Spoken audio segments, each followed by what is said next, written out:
கொடநாடு கொலை வழக்கு என்றைக்கு எடுக்கப்பட்டாலும் எடப்பாடி பழனிசாமியால் எதிர்க்கட்சித் தலைவராக அல்ல எம்எல்ஏவாக கூட வர முடியாது என முன்னாள் எம்எல்ஏ மனோஜ் பாண்டியன் பேசியுள்ளார். தூத்துக்குடி மாவட்டம் விளாத்திக்குளத்தில் திமுக சார்பில் தமிழ்நாடு தலைகுனியாத பரப்புரை கூட்டம் நடைபெற்றது. கூட்டத்தில் பேசிய முன்னாள் எம்எல்ஏ மனோஜ் பாண்டியன், எத்தனை ஆதாரங்கள் அழிக்கப்பட்டாலும், எத்தனை கோணங்களில் நீங்கள் எதை செய்தாலும் சட்டம் உங்களை துரத்தி அடிக்கும் எனவும் ஆவேசமாக கூறினார்.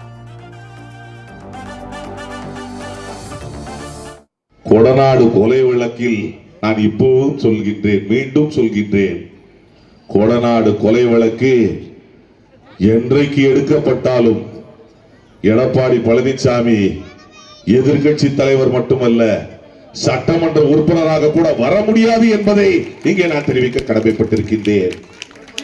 எத்தனை ஆதாரங்கள் அளிக்கப்பட்டாலும், எத்தனை கோணங்களில் நீங்கள் எதை செய்தாலும் சட்டம் உங்களை துரத்தி அடிக்கும்.